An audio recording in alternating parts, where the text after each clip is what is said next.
Bonjour à tous et bienvenue dans la première partie de mon tutoriel sur la création d'un petit budget prévisionnel pour Food Truck sur Excel.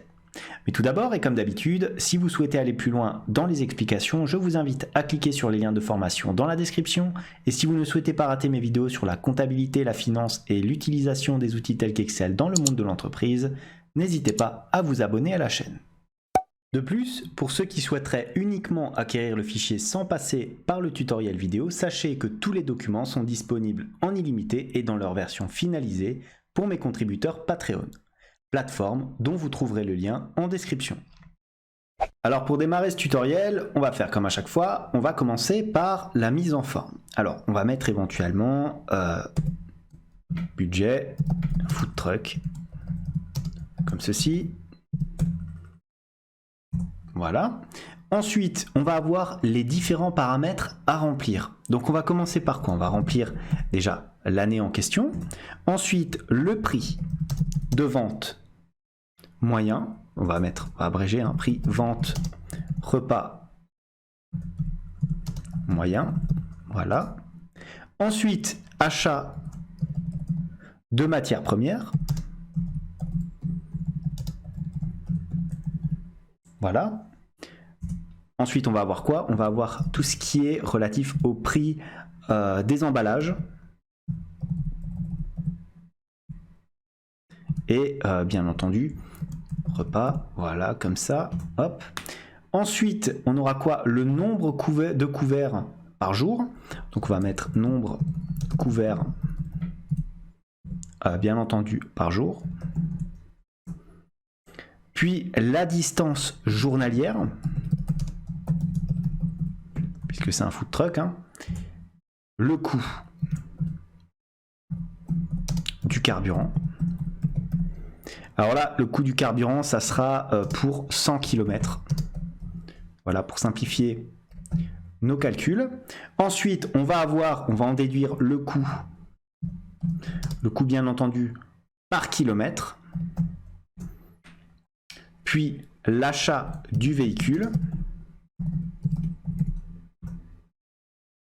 Alors, on va prendre éventuellement le mois de mise en service. Voilà. Le montant de l'emprunt. Si emprunt il y a, bien entendu. Le taux. Et éventuellement la durée comme ceci. Voilà. On a fait ça, on fait un petit peu de mise en forme très rapide. Je diminue la largeur de ma colonne. Alors, je ne mettrai pas tout ça en gras.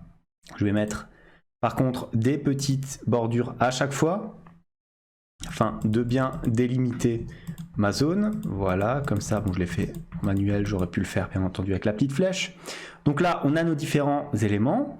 Donc, qu'est-ce que je vais faire? Je vais, bien entendu, aller dans mon onglet d'affichage et enlever le quadrillage comme je fais à chaque fois. Tous les éléments ici seront donc à remplir, bien entendu, par l'utilisateur. On va un petit peu zoomer tout ça. Voilà, j'appuie sur accueil, je mets mon titre, bien entendu, en gras. Et voilà pour ce premier onglet. Alors bien sûr, j'oublie pas de mettre un titre ici. Donc on va mettre par exemple paramètres. Voilà, comme ceci. Maintenant, je clique sur le petit plus ici, je mets un titre. Je vais l'appeler trésorerie, comme ceci. Voilà. Et donc, on y va. On place donc notre petit titre. On va l'appeler budget de trésorerie. Voilà, comme ça, hop. Bien sûr, on met notre titre en gras et en italique. Ensuite, on va se placer à peu près alors dans la ligne 5 et la colonne B. Et on va faire quoi? On va mettre tout simplement notre petit calendrier. Donc, on commence en janvier et on tire tout ça pour les 12 mois de l'année vers la droite. Voilà. On a bien les échéances de notre budget de trésorerie comme à chaque fois. Ensuite, on diminue la taille ici de notre colonne. On met par exemple du 3 et on met, comme d'habitude, un petit total. Donc on a total, voilà. Ensuite, on va avoir quoi? On va calculer le nombre de jours ouvrables mois par mois. Je propose de faire ça, pourquoi? Parce que j'estime que vous allez éventuellement travailler que les jours ouvrables dans le mois. Donc ce qu'on peut éventuellement faire, c'est NB jour ouvrable, comme ceci. On double-clique. Alors bien sûr, cette ligne-là, c'est moi qui la retranscris. Vous pouvez changer tout ça et mettre tout simplement jour travaillé dans le mois. Vous voyez, je fais ça pour simplifier les choses, mais vous pouvez bien entendu saisir tout ça à la main. Donc, les jours ouvrables ici, hop, on met tout ça en gras. Ensuite, qu'est-ce qu'on va avoir? On va bien entendu enregistrer tout d'abord les encaissements relatifs à notre activité. Donc, qu'est-ce qu'on va avoir comme encaissement? On va avoir éventuellement, dans un premier temps, tout ce qui est relatif aux apports personnels. Comme ceci. Ensuite, on aura éventuellement comme encaissement les emprunts. Voilà. Alors, bien entendu, hein, c'est des encaissements de trésorerie. Ensuite, alors, je mets ça, je suis pas sûr qu'il y en ait beaucoup qui auront droit à ce genre de subvention. Et éventuellement, tout ce qui est autre, voilà. Et enfin, les ventes classiques. Voilà. Donc tout ça, tout ce pavé-là, va me donner quoi? Va me donner l'ensemble de mes encaissements. Voilà, comme ça. Hop. Ensuite, alors qu'est-ce que je vais faire? Je vais éventuellement centrer mes différents éléments. Pour les encaissements, je le mets en gras, comme ça. Voilà. Alors je vais faire un tableau relativement classique, hein, donc rien de spécifique. On met des petites bordures, histoire de... Voilà, comme ça. Voilà, je vous propose éventuellement de changer peut-être un peu la mise en forme ici, en mettant un gris un petit peu plus clair, et bien sûr avoir toute la zone en gras. On fait pareil ici, voilà. Voilà, là on enlève le remplissage. Donc on est comme ça, plutôt correct. Ensuite, qu'est-ce que je peux faire? Alors bien entendu, l'ensemble des différents éléments à remplir en brut seront ici. Donc voilà, ça va être comme ceci, hop. Voilà, ça c'est ce qui est rempli par l'utilisateur, donc on va le mettre directement en vert.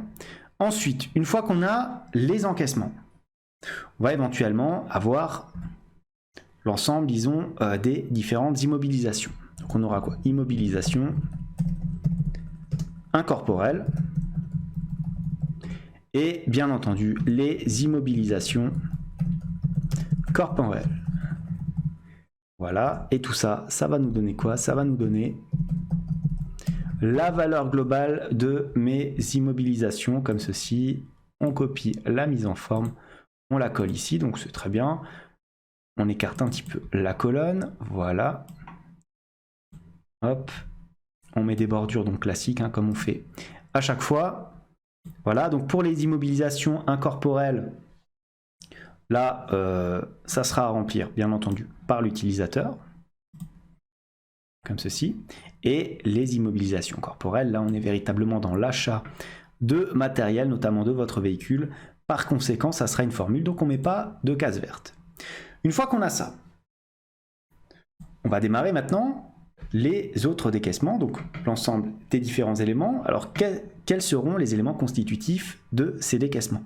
Tout d'abord, et c'est une évidence, il y aura les achats de matières premières.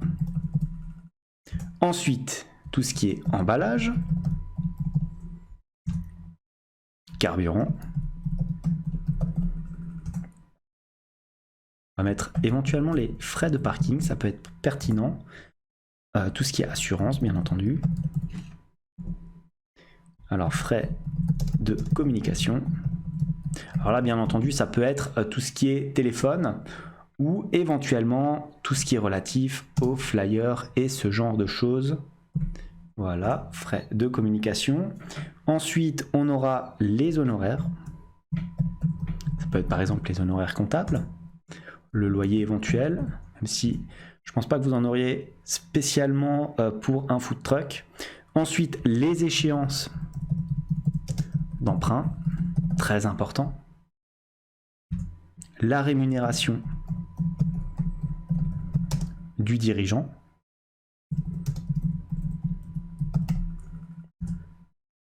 Et enfin, éventuellement, la rémunération du salarié. Voilà, comme ça, hop, On a nos différents éléments et tout ça, ça va nous donner quoi? Ça va nous donner tout simplement les décaissements. Voilà. Alors, je fais un petit peu de mise en forme. Voilà. Ensuite, ici, alors bien entendu, ça sera à chaque fois des colonnes normales. Voilà. On écarte un petit peu la colonne A. Ensuite, je vais sélectionner l'ensemble de mes différents éléments. Voilà, comme ceci. Pareil, je mets des bordures. Je ne me complique pas trop la vie. Hop. Alors pour les 3 éléments ici, achat de matières premières, emballage et carburant, ça sera une formule automatique par rapport à ce que vous allez sélectionner ici dans votre onglet de paramètres. Donc, ça ne sera pas des cases vertes. Les cases à remplir par l'utilisateur, ça sera quoi? Ça sera celle-ci. Pareil pour l'échéance d'emprunt, on va calculer ça de manière automatique. Donc on va calculer l'échéance du coup annuelle qu'on va diviser à chaque fois par 12 pour avoir les différentes échéances d'emprunt comme ceci qui vont apparaître de manière automatique. Ensuite, la rémunération du dirigeant et celle du salarié, pareil, ça sera ici en vert. Et enfin, tout ça va nous permettre quoi? Va nous permettre de calculer le solde du mois et d'en déduire la trésorerie cumulée. Voilà, donc comme ça, tout simplement, hop, et je recopie la mise en forme ici.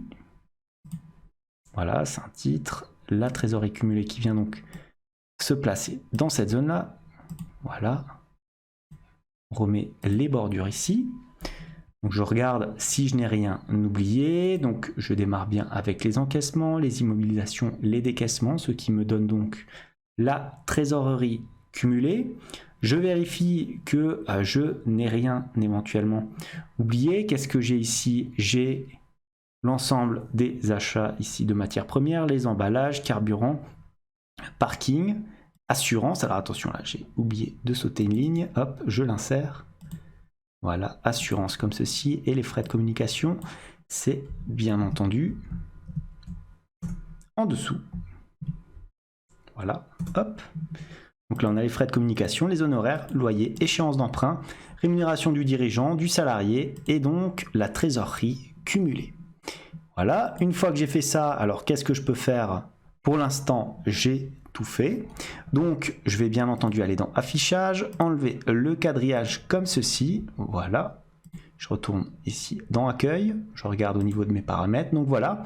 Pour l'instant, c'est tout ce qu'on va voir. Donc, on a la structure maintenant de notre fichier. Donc, notre petit budget de trésorerie avec les paramètres qui commencent à prendre forme. J'espère que cette première partie vous a plu. Si tel est le cas, n'hésitez pas à commenter la vidéo, à la liker, à vous abonner à la chaîne si ça n'est pas encore fait. En tout cas, moi je vous dis merci et à bientôt pour la deuxième partie de ce tutoriel.